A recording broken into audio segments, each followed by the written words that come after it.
How to crib. Cribbing is an art. It is not an inborn quality as many of you seem to have thought. As infants, all of us used to crib, but for simple reasons to appease our thirst and hunger, or to invite others' attention and get pampered. Adult cribbing is different. It starts only when the stomach is full as a time pass. It is a good solution to kill time. You have to really explore what to crib about. Believe me, it is not an easy job. It requires a lot of groundwork and a genuine expertise, as was the case with the labor economist whom I met in Detroit some years ago. As a consultant to the Auto Workers Union, he was getting $500 per hour for preparing the Charter of Demands. Naturally, I wondered as to why the union was paying him so much for several hours, spanning over a couple of months. He started explaining the what and why of his consultancy. It's a very tricky job requiring a thorough investigation. American managements have given everything to workers, so much so that they no longer need a union. Many of the workers who have left the union will rejoin only if there is some gain. The union has to instigate them continuously and keep the fire alive. So, I have to find fault with the management policies and the economic issues in particular. The labor economist explained his job assignment to me. Oh, yes, I understood, I said, and smiled to myself. He was a consultant in cribbing. Cribbing is not a joke. It requires a tremendous general knowledge and a lot of homework. While in a group, you have to match your cribbing with that of the fellow group members. If you are having lunch with senior executives, you have to crib in tune with them. Not being a manager, once I was in the soup at a luncheon. As they sipped the soup, the managers started in a hushed tone as to how their counterparts in Delhi were given a gardener along with a chauffeur and a maid servant. Luckily, a manager's wife came to my rescue. She started complaining about how the chauffeurs over time was creating a problem for her to retain the maid servant. Perplexed, I asked her as to how the two were related. The company does not pay the overtime allowance for the maid servant, she cribbed. So we have a problem organizing our kitty parties. Oh, how sad. I sympathized with her. What did you do then? I did all the dishes myself. Not only that, I took a video while doing this dirty work and sent it to the entire group of my husband's colleagues.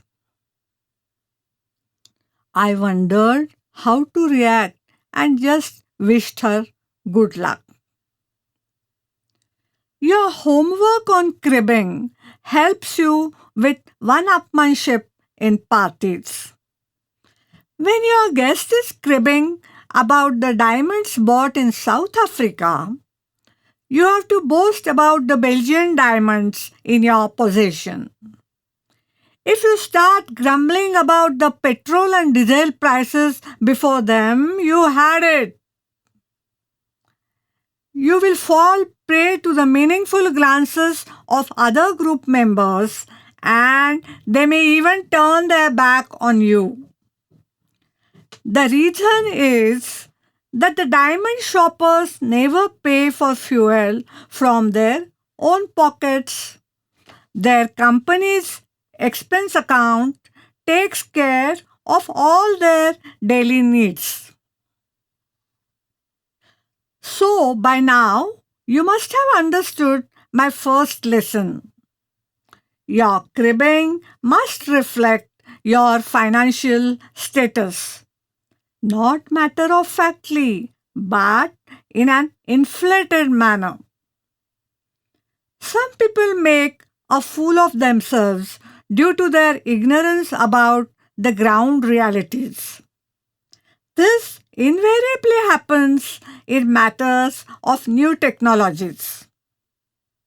When Alexa had just been launched in the US, a businessman whom I happened to meet at a party told me that he is going to the US to bring Alexa.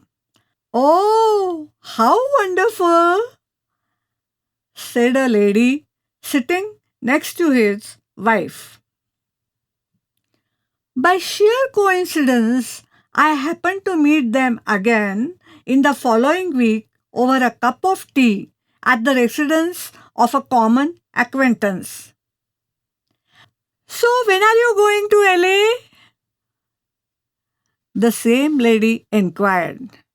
No, I cancelled my trip, the man replied, and his wife clarified.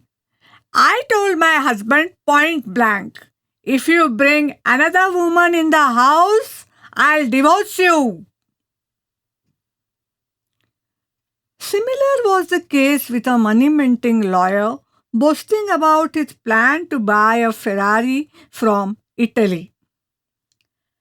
You see, I had almost booked it, but I cancelled the booking by calling the dealer as soon as I boarded the flight back home. Why so? I asked. My driver will not be able to drive it if I sit next to him. Oh, I see. I pretended to have understood his plight. Some people crib about the expensive gadget they bought because their neighbor had bought it. Only after shelling out money, they realize that it was overly expensive. They keep blaming the neighbor till they visit the mall again after hearing from another neighbor about yet another fancy thing. Cribbing tells you the class to which the chatters belong. The people who first spend because they could afford to and repent later surely fall into the middle class. Their real worry is not the actual price rise because their shopping continues unabated despite the price rise.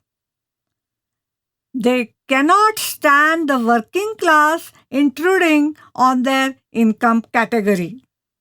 They are spoiling our culture, they grumble. There are some people who crib only because they have nothing else to talk about. Daily weather, vegetable prices, health issues provide ample material for a time pass. My octogenarian neighbor was once cribbing about her son in law having a very romantic heart. So, what's the problem? Your daughter must be very happy, I said. Here I lie awake worrying about her the whole night and you're pulling my leg. The lady was visibly irritated. Oh, I'm sorry. I apologized after guessing what the lady really meant. Our rheumatic heart. The biggest advantage of mastering the art of cribbing is that it helps you mix freely with people of all classes. I wonder how this basic mantra to make friends has been forgotten by Dale Carnegie and his followers. Your cribbing alone would create a fellow feeling among those around you, and they will treat you affably.